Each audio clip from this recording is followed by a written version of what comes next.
Students, welcome to prep gems. तो GOC के last video में हमने इंडक्टिव इफेक्ट को अच्छे से समझ लिया था। आज के वीडियो में हम इलेक्ट्रोमैग्नेटिक इफेक्ट और रिजोनेंस इफेक्ट पढ़ेंगे। रिजोनेंस इफेक्ट काफी इंपॉर्टेंट टॉपिक है जीओसी का। बिना रिजोनेंस इफेक्ट को समझे जीओसी के क्वेश्चन सॉल्व करना मुश्किल होता है। आज हम इसे अच्छे से समझ लेंगे, लेकिन उससे पहले प्लीज हमारे चैनल को सब्सक्राइब जरूर कर लीजिएगा। तो आइए अब स्टार्ट करते हैं। सबसे पहले हम इलेक्ट्रोमैग्नेटिक इफेक्ट पढ़ेंगे। इलेक्ट्रोमैग्नेटिक इफेक्ट एक टेम्पररी इफेक्ट होता है। It occurs in the presence of a reagent only. Reagent कुछ भी हो सकता है, या तो इलेक्ट्रोफाइल हो सकता है या फिर न्यूक्लियोफाइल हो सकता है। जब भी कोई इलेक्ट्रोफाइल या न्यूक्लियोफाइल किसी सबस्ट्रेट पर अटैक करता है, सबस्ट्रेट क्या, सबस्ट्रेट वो जिसमें डबल या ट्रिपल बॉन्ड प्रेजेंट है, उस पर अटैक करता है, तब हमें इलेक्ट्रोमैग्नेटिक इफेक्ट देखने को मिल सकता है। इलेक्ट्रोमैग्नेटिक इफेक्ट, इसमें कंप्लीट ट्रांसफर होता है इलेक्ट्रॉन्स का। कैसे होता है अभी हम आगे एग्जांपल की हेल्प से समझेंगे। पहले ये देखिए कि इलेक्ट्रोमैग्नेटिक इफेक्ट दो तरह का होता है। एक होता है प्लस ई और दूसरा होता है माइनस ई।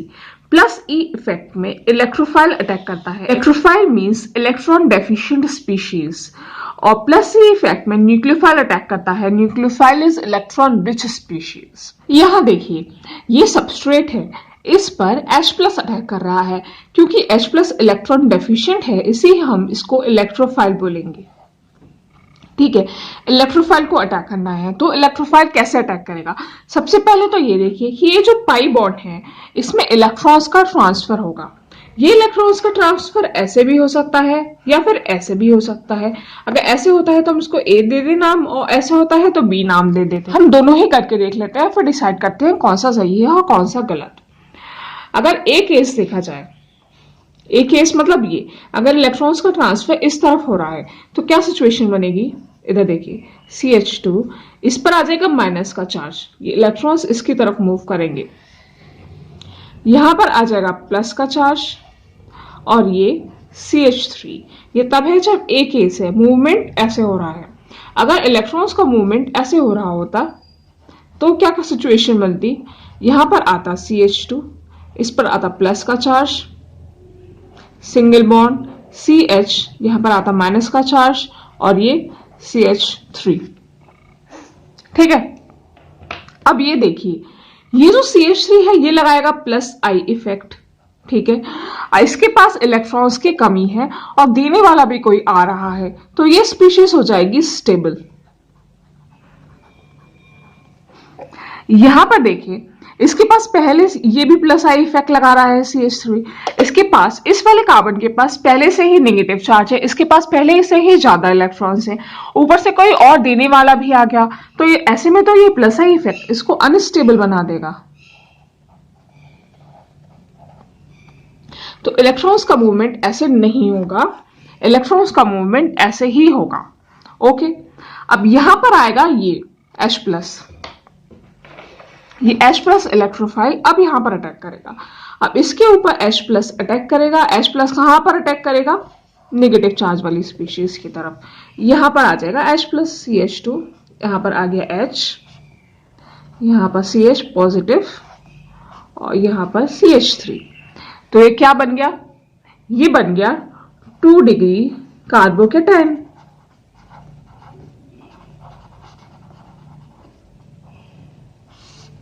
अब कार्बोकेटाइन क्या होता है ये मैं आपको आगे रिएक्शन इंटरमीडिएट्स में डिटेल में समझाऊंगी।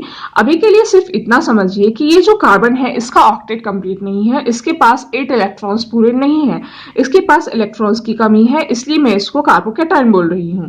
ठीक है, क्योंकि 2 और कार्बन से जुड़ा हुआ है, इसलिए ये 2 डिग्री कहलाएगा। अब ये हो गया प्लस ई इफेक्ट, क्योंकि यहां पर इलेक्ट्रोफाइल अटैक कर रहा था। ठीक है, अब हम माइनस ई इफेक्ट का भी एक एग्जांपल देख लेते हैं। यहाँ पर इस सबस्ट्रेट के ऊपर ये Cn माइनस अटैक कर रहा है। Cn minus electron rich species है, तो ये कहलाएगा न्यूक्लियोफाइल। ठीक है, तो ये न्यूक्लियोफाइल इस सबस्ट्रेट के ऊपर अटैक कर रहा है। इलेक्ट्रॉन्स का मूवमेंट कैसे होगा, इलेक्ट्रॉन्स का मूवमेंट फिर से इसी तरफ होगा। ठीक है, तो यहां पर आएगा CH2, यहां पर आएगा माइनस का चार्ज, यहां पर CH, इसके ऊपर प्लस का चार्ज, और यहां पर CH3, क्योंकि इसने इलेक्ट्रॉन्स दिए हैं तो यहाँ प्लस का चार्ज आया, इसके पास इलेक्ट्रॉन्स आ रहे हैं तो उसके पर माइनस का चार्ज आया। अब ये न्यूक्लियोफाइल कहाँ अटैक करेगा? न्यूक्लियोफाइल अटैक करेगा पॉजिटिव चार्ज की तरफ, तो ये Cn माइनस इधर अटैक कर देगा, तो हमारा प्रोडक्ट क्या बनेगा?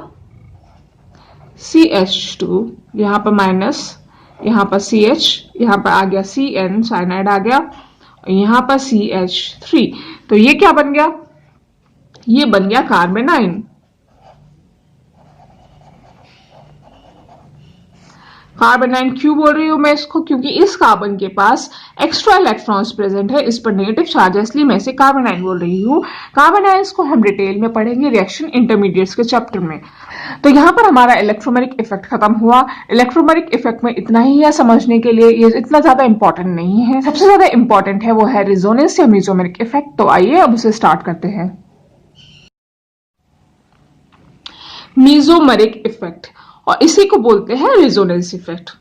इस यहाँ पर क्या होता है? यहाँ पर होता है डिलोकलाइजेशन ऑफ पाई इलेक्ट्रॉन्स, या फिर कहते हैं शिफ्टिंग ऑफ पाई इलेक्ट्रॉन्स। ये एक परमानेंट इफेक्ट है और डिस्टेंस इंडिपेंडेंट है, डिस्टेंस का कोई फर्क नहीं पड़ता मेसोमेरिक या रेजोनेंस इफेक्ट में। लेकिन इंडक्टिव इफेक्ट जो था वो डिस्टेंस डिपेंडेंट था, वहां पर डिस्टेंस का फर्क पड़ता था। लेकिन रेजोनेंस या मेसोमेरिक इफेक्ट में डिस्टेंस का कोई फर्क नहीं पड़ता, लेकिन ये परमानेंट इफेक्ट होता है। मेसोमेरिक इफेक्ट हमेशा अनसैचुरेटेड सिस्टम में देखने को मिलता है। अनसैचुरेटेड मींस डबल बॉन्ड और ट्रिपल बॉन्ड आपको देखने को मिलेंगे, अनसैचुरेटेड सिस्टम में ही ये देखने को मिलता है। ये एग्जांपल देखिए, यहाँ पर C double bond CO CH3, यहाँ पर ऑक्सीजन के पास है लोन पेयर। इन लोन पेयर का मूवमेंट इस तरफ होगा, ठीक है, और ये जो डबल बॉन्ड के पाई इलेक्ट्रॉन्स है इनका मूवमेंट इस तरफ होगा। तो जो रिजोनेटिंग स्ट्रक्चर बनेगी वो ऐसी बनेगी, क्योंकि ऑक्सीजन ने अपने लोन पेयर इधर दिए हैं तो इसके ऊपर आ गया पॉजिटिव चार्ज और यहां पर बन जाएगा डबल बॉन्ड, और ये जो इलेक्ट्रॉन, ये जो पाई बॉन्ड था, इसके इलेक्ट्रॉन्स इधर मूव करेंगे और इस कार्बन के पास आ जाएगा नेगेटिव चार्ज। ठीक है, ऐसे ही एग्जाम्पल देखिए, यहां पर क्या हो रहा है, ये जो कार्बन और ऑक्सीजन के बीच में बॉन्ड है, इस पाई बॉन्ड के इलेक्ट्रॉन्स इधर ऑक्सीजन की तरफ मूव करेंगे और यहाँ पर ये वाले पाई बॉन्ड के इलेक्ट्रॉन्स इधर मूव करेंगे। क्योंकि ये बॉन्ड इधर मूव करे हैं तो इस कार्बन के पास हो गई इलेक्ट्रॉन्स की डेफिशिएंसी, तो इसके ऊपर आ गया पॉजिटिव चार्ज। और यहाँ पर इस ऑक्सीजन के पास देखिए, इसके पास इलेक्ट्रॉन्स आए हैं तो इसके ऊपर आ गया नेगेटिव का चार्ज। ठीक है, अब आप एक चीज देखिए, हमें फोकस करना है इस C डबल बॉन्ड C के ऊपर। ठीक है, इस C डबल बॉन्ड C की तरफ फोकस करिए। अगर electrons C double bond C इस C डबल बॉन्ड C की तरफ आ रहे हैं, इलेक्ट्रॉन्स का मूवमेंट इस C डबल बॉन्ड C की तरफ हो रहा है, तो इसको हम बोलते हैं plus M effect. Okay, plus M कह सकते हैं या प्लस R कह सकते हैं। लेकिन इधर इस वाले एग्जाम्पल में इस यहाँ पर C डबल बॉन्ड C को देखिए, यहाँ पर जो इलेक्ट्रॉन्स का मूवमेंट हो रहा है वो away from C double bond C हो रहा है। जो इलेक्ट्रॉन्स हैं वो C डबल बॉन्ड C से बाहर जा रहे हैं, इस इलेक्ट्रॉन से, इस C डबल बॉन्ड C से इलेक्ट्रॉन्स दूर जा रहे हैं, तो इसको हम बोलते हैं माइनस M या माइनस R इफेक्ट।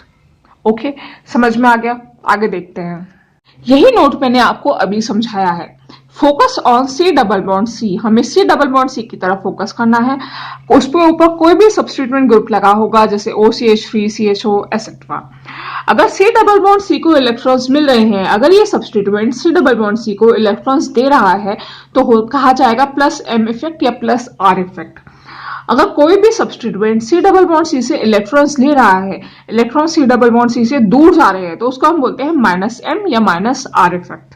ओके, आगे देखते हैं। अब एक बार हम बेंजीन के रेजोनेटिंग स्ट्रक्चर्स भी देख लेते हैं। ये देखिए, ये है बेंजीन और इसमें जो पाई बॉन्ड्स हैं ये अल्टरनेट पोजीशंस पर हैं।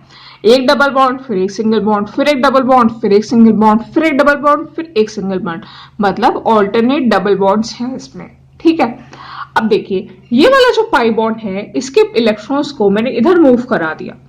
अगर मैंने इस पाई बॉन्ड के इलेक्ट्रॉन्स को इधर मूव करा दिया तो यहाँ पर तो आ गया नेगेटिव चार्ज, और यहाँ पर हो गई इलेक्ट्रॉन्स की कमी, तो यहाँ पर आ गया पॉजिटिव चार्ज। ठीक है, अब ये जो नेगेटिव चार्ज इधर आया है, यहाँ पर जो इलेक्ट्रॉन्स हैं नेगेटिव चार्ज में, ये इधर मूव करते हैं इस तरफ, और ये वाले पाई बॉन्ड के इलेक्ट्रॉन्स इधर मूव कर जाए, तो ऐसी सिचुएशन बनेगी।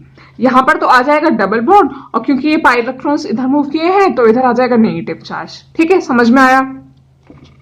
अब इसी नेगेटिव चार्ज को मैं इधर मूव करा दूं इस तरफ, तो यहाँ पर एक बॉन्ड बन जाएगा, और ये वाले बॉन्ड को मैं इधर मूव करा दूं तो यहाँ पर आ जाएगा नेगेटिव चार्ज। ठीक है, अब इसी नेगेटिव चार्ज को अगर इधर की तरफ मूवमेंट करा दूं मैं, तो यहाँ पर एक और डबल बॉन्ड बन जाएगा। इस तरह से आप देख सकते हैं कि ये जो स्ट्रक्चर 1 था, यहाँ पर हमने स्ट्रक्चर 2 भी मिल गया। तो ये सारे हैं रिजोनेटिंग स्ट्रक्चर्स। स्ट्रक्चर 1 और स्ट्रक्चर 2 को हम बोलते हैं क्यूक्यूल स्ट्रक्चर, क्योंकि ये क्यूक्यूल साइंटिस्ट थे, उन्होंने दिया था। ठीक है, अब देखिए इन सबका एक हाइब्रिड स्ट्रक्चर भी होगा। ऐसे ये जो इलेक्ट्रॉन्स है ये ऐसे मूव करते हुए दिखाए गए हैं, ये इलेक्ट्रॉन्स ऐसे गोल गोल घूमते हुए आपको दिखाए गए हैं, इसको हम बोलते हैं हाइब्रिड स्ट्रक्चर ऑफ बेंजीन। ठीक है, समझ में आया। इसमें कुछ भी नहीं है जो आपको समझ में ना आए, बहुत इजी चीज है। आई होप आपको समझ में आ गई होगी। आगे देखिए, अब कुछ कंडीशंस होती हैं रिजोनेंस या मेसोमेरिक इफेक्ट के लिए। क्या कंडीशंस होती हैं? जो सारे के सारे एटम्स हैं ये कोप्लेनर होने चाहिए। जो पी ऑर्बिटल्स हैं वो पी ऑर्बिटल्स कोप्लेनर होने चाहिए। अगर वो एक ही प्लेन में होंगी, मतलब अगर ये एक प्लेन है, अगर सारी ऑर्बिटल्स एक ही प्लेन में होंगी तभी तो इलेक्ट्रॉन्स मूव कर पाएंगे। मतलब जैसे यहाँ पर एक बेंजीन बनी हुई है, इसके जो पी ऑर्बिटल्स हैं ये इसी प्लेन में होने चाहिए, इसी प्लेन में होने चाहिए, तभी तो इनमें इलेक्ट्रॉन्स मूव कर पाएगा। मान लीजिए कि एक है ऐसे एक ऑर्बिटल इस प्लेन में है, एक ऑर्बिटल इस प्लेन में है, तो कैसे आप इलेक्ट्रॉन्स को मूव कराओगे? इलेक्ट्रॉन्स के मूवमेंट के लिए जरूरी है कि जो पी ऑर्बिटल्स हैं वो एक ही प्लेन में हो।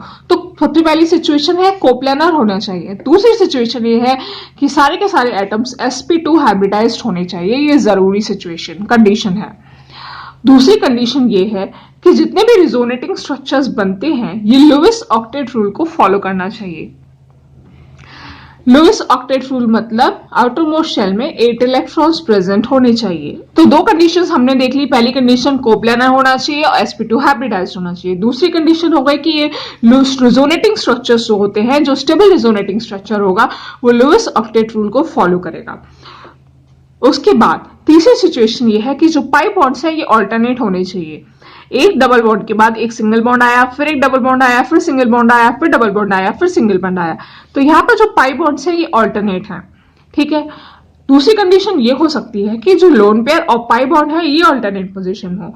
इस एग्जाम्पल में देखिए, यहाँ पर एक लोन पेयर है, इसके बाद एक सिंगल बॉन्ड है, फिर डबल बॉन्ड है। तो लोन पेयर और डबल बॉन्ड ऑल्टरनेट पोजीशन है, मतलब लोन पेयर और पाई बॉन्ड ऑल्टरनेट पोजीशंस पर है। ये लोन पेयर अपने का मूवमेंट इस तरफ होगा और ये जो पाई बॉन्ड है इसका मूवमेंट इधर होगा। ठीक है, क्योंकि नाइट्रोजन अपने लोन पेयर्स दे रहा है तो उस पर आ जाएगा पॉजिटिव चार्ज, और क्योंकि इधर से इलेक्ट्रॉन्स मूव करके इस कार्बन के पास जा रहे हैं तो इस कार्बन के पास आ जाएगा नेगेटिव चार्ज। अगर फिर से ये इधर मूव कर जाए इलेक्ट्रॉन्स और ये वाला बॉन्ड के इलेक्ट्रॉन्स इधर मूव कर जाए तो वापस से हमें यही स्ट्रक्चर मिलेगा। इस जो हो रहा है इसका दूसरा नाम होता है कॉन्जुगेशन। इसको हम कॉन्जुगेशन भी बोल सकते हैं। हम कह सकते हैं कि ये जो लोन पेयर और डबल बॉन्ड है ये आपस में कॉन्जुगेशन में है। ओके, समझ में आया। आगे देखते हैं। फिफ्थ कंडीशन देखिए, जो पाई बॉन्ड है वो नेगेटिव चार्ज के साथ ऑल्टरनेट पोजीशन पर है। यहां पर नेगेटिव चार्ज और डबल बॉन्ड ऑल्टरनेट पोजीशन पर है। अगर इन इलेक्ट्रॉन्स का मूवमेंट इस तरफ हो जाए और ये जो पाई बॉन्ड के इलेक्ट्रॉन्स है इनका मूवमेंट इस तरफ हो जाए तो क्या बनेगा? ये CH2, इस पर आ गया माइनस का चार्ज। ठीक है, फिर सिंगल बॉन्ड, यहां पर CH और यहां पर आ जाएगा डबल बॉन्ड। ठीक है, तो इस तरह से इसका रिजोनेटिंग स्ट्रक्चर हमने बना लिया। आगे देखिए, pi bond alternate with positive charge. Pi bond और पॉजिटिव चार्ज ऑल्टरनेट पोजीशन पर है। ऐसे में क्या होगा, ये जो पाई बॉन्ड के इलेक्ट्रॉन्स है ये इधर मूव कर जाएंगे और रिजोनेटिंग स्ट्रक्चर क्या मिलेगी? रिजोनेटिंग स्ट्रक्चर ऐसी मिलेगी क्योंकि यहां से इलेक्ट्रॉन्स इधर मूव करे, इसके ऊपर आ गया पॉजिटिव चार्ज, पॉजिटिव का चार्ज, फिर CH और यहां पर आ जाएगा डबल बॉन्ड CH2। ठीक है, वापस से इलेक्ट्रॉन्स इधर मूव करेंगे तो हमें ये स्ट्रक्चर देखने को मिल जाएगी। अगली कंडीशन है कि pi bond alternate with odd electron. ये जो डबल बॉन्ड है ये एक ऑड इलेक्ट्रॉन, इसको हम रेडिकल भी बोलते हैं, फ्री रेडिकल। फ्री रेडिकल्स को हम इंटरमीडिएट के चैप्टर में पढ़ेंगे। यहां पर देखिए कि ये जो पाई बॉन्ड है ये ऑड इलेक्ट्रॉन के साथ अल्टरनेट पोजीशन पर है। अब इसका रिजोनेटिंग स्ट्रक्चर कैसे बनेगा? ये जो डबल बॉन्ड है इसको हम ब्रेक कराएंगे, एक इलेक्ट्रॉन इसकी तरफ जाएगा और एक इलेक्ट्रॉन इसकी तरफ जाएगा। कैसे बनेगा? CH2, एक इलेक्ट्रॉन इधर आ गया, CH, एक इलेक्ट्रॉन इसके पास आ गया, फिर यहाँ पर CH2 और इसके पास पहले से एक अर्ड इलेक्ट्रॉन था। अब ये अर्ड इलेक्ट्रॉन और ये अर्ड इलेक्ट्रॉन मिल करके एक बॉन्ड बना सकते हैं। तो रेजोनेटिंग स्ट्रक्चर कैसे बनेगी? CH2, यहाँ पर एक अर्ड इलेक्ट्रॉन रह जाएगा, फिर CH, और ये जो ऑड इलेक्ट्रॉन थे ये इसके ऑड इलेक्ट्रॉन और इसके ऑड इलेक्ट्रॉन ने मिलकर बना लिया एक बॉन्ड, यहाँ पर आ गया CH2। तो इस तरह से बनेगी रेजोनेटिंग स्ट्रक्चर। आगे देखिए, lone pair and positive charge alternate position. यहाँ पर ऑक्सीजन के पास है लोन पेयर और यहाँ पर है पॉजिटिव चार्ज। तो लोन पेयर और पॉजिटिव चार्ज भी जब ऑल्टरनेट पोजीशन पर होंगे तब हमें रेजोनेंस देखने को मिलता है। लोन पेयर के इलेक्ट्रॉन्स इधर मूव करेंगे तो कैसे बनेगा? कार्बन के पास पहले पॉजिटिव चार्ज था, इलेक्ट्रॉन्स आ गए तो उसका पॉजिटिव चार्ज बैलेंस हो गया। CH2, यहाँ पर आ गया डबल बॉन्ड, ऑक्सीजन ने अपना लोन पेयर दिया है तो उसके पास आ जाएगा पॉजिटिव चार्ज, फिर यहाँ पर CH3। तो इस तरह से बनेगा रेजोनेटिंग स्ट्रक्चर। ठीक है, आगे देखते हैं। अब हम देख लेते हैं कि ऐसे कौन से ग्रुप्स होते हैं जो +M +R इफेक्ट दिखाते हैं और कौन से ग्रुप होते हैं जो -M और -R इफेक्ट दिखाते हैं। +M +R का मतलब है कि जो इलेक्ट्रॉन्स का फ्लो है वो C डबल बॉन्ड C की तरफ हो रहा है, या फिर कह सकते हैं कि इलेक्ट्रॉन्स का फ्लो है जो रिंग की तरफ हो रहा है, उस केस में +M +R इफेक्ट लगता है। ये सारे स्पीशीज जिनके पास लोन पेयर प्रेजेंट होगा, हेलोजन है, X मतलब halogen, fluorine, chlorine, bromine, iodine, इनको हम हेलोजेंस बोलते हैं। इनके पास प्रेजेंट होते हैं लोन पेयर्स। इन सभी के पास लोन पेयर प्रेजेंट है। OH, ऑक्सीजन के पास लोन पेयर है, यहाँ पर OR, यहाँ पर भी ऑक्सीजन के पास लोन पेयर है, इस फंक्शनल ग्रुप में भी ऑक्सीजन के पास लोन पेयर है, यहाँ पर नाइट्रोजन के पास लोन पेयर है। ये सारे फंक्शनल ग्रुप्स हैं जिनके पास लोन पेयर प्रेजेंट है। ये सारे के सारे फंक्शनल ग्रुप्स +M या +R इफेक्ट दिखाते हैं। ये आपको याद कर लेने, आपके दिमाग में ये फिट होने चाहिए। अब -M और -R इफेक्ट देखिए, जब भी इलेक्ट्रॉन्स का flow away from C double bond C हो, electron flow away from C double bond C या फिर अवे फ्रॉम रिंग, उस केस में -M या -R इफेक्ट देखने को मिलता है। Carboxylic acid, aldehyde, ketone, cyanide, nitro, ऐसे जो ग्रुप्स होते हैं ये दिखाते हैं -M और -R इफेक्ट। ये इलेक्ट्रॉन्स को अपनी तरफ खींचते हैं। ओके, मीजोमेरिक इफेक्ट में एक बात और ध्यान रखेंगे कि जो मीजोमेरिक इफेक्ट होता है ये एर्थो, ऑर्थो और पैरा पोजिशंस पर ही देखने को मिलता है। मेटा पोजिशन पर कभी भी आपको मीजोमेरिक इफेक्ट देखने को नहीं मिलेगा। तो ध्यान पे रखिएगा, जब भी क्वेश्चन में कोई ग्रुप मेटा पोजिशन पर लगा है तो वहां पर आप मीजोमेरिक इफेक्ट देखने नहीं लगा पाएंगे। मीजोमेरिक इफेक्ट हमेशा ऑर्थो या पैरा पोजिशन पर ही देखने को मिलता है। आने वाले वीडियोज में मैं आपको इस पॉइंट पर काफी सारे एग्जाम्पल सॉल्व करवाऊंगी। ओके, आगे देखिए। अब एक चीज होती है रेजोनेंस एनर्जी। रेजोनेंस एनर्जी क्या होती है? बेंजीन, जब मैंने आपको बेंजीन के रेजोनेटिंग स्ट्रक्चर्स बताए थे तो मैंने आपको एक स्ट्रक्चर ये बताया था और एक स्ट्रक्चर ये बताया था। ये होता है हाइब्रिड स्ट्रक्चर ऑफ बेंजीन। यहाँ पर इलेक्ट्रॉन्स ऐसे गोल गोल मूव करते हुए मैंने आपको दिखाए थे, और ये जो होता है ये होता है most stable structure of benzene. अब इन दोनों स्ट्रक्चर्स के बीच में जो एनर्जी डिफरेंस है उसी को हम बोलते हैं रेजोनेंस एनर्जी। ठीक है, energy difference between hybrid structure and most stable resonating structure, इसी को बोला जाता है रेजोनेंस एनर्जी। ठीक है, आगे देखिए। यहां पर देखिए, अगर किसी सबस्ट्रेट में किसी भी मॉलिक्यूल में आपको रेजोनेंस देखने को मिल रहा है, रेजोनेंस कह सकते हैं या कॉन्जुगेशन कह सकते हैं, अगर किसी भी मॉलिक्यूल में आपको रेजोनेंस देखने को मिल रहा है तो जितना ज्यादा रेजोनेंस इफेक्ट होगा उतनी ही ज्यादा स्टेबिलिटी होगी। Resonance is directly proportional to stability, और जैसे जैसे स्टेबिलिटी बढ़ती है एनर्जी कम हो जाती है। जो स्टेबिलिटी होती है वो इनवर्सली प्रोपोर्शनल होती है एनर्जी के। Stability is inversely proportional to energy. Energy बढ़ेगी तो स्टेबिलिटी कम होगी। यहां पर जैसे जैसे रेजोनेंस बढ़ रहा था या कॉन्जुगेशन बढ़ रहा था, स्टेबिलिटी बढ़ रही थी, और स्टेबिलिटी बढ़ेगी तो एनर्जी कम होगी। इस बात को ध्यान में रखेंगे। ठीक है, तो यहां पर हमने रेजोनेंस इफेक्ट को कंप्लीट कर लिया है। अगले वीडियो में हम हाइपर कॉन्जुगेशन इफेक्ट पढ़ेंगे। उसके बाद 1 या 2 वीडियोस आएंगी क्वेश्चंस की, जहां पर मैं आपको जीओसी के सारे इंपॉर्टेंट क्वेश्चन सॉल्व करवाऊंगी। तो इस तरह से 2 या 3 वीडियोस में जीओसी कंप्लीट हो जाएगी। आई होप ये वीडियो आपको अच्छी लगी होगी। प्लीज हमारे चैनल को सब्सक्राइब कीजिएगा और वीडियो को लाइक कीजिएगा। Thank you very much.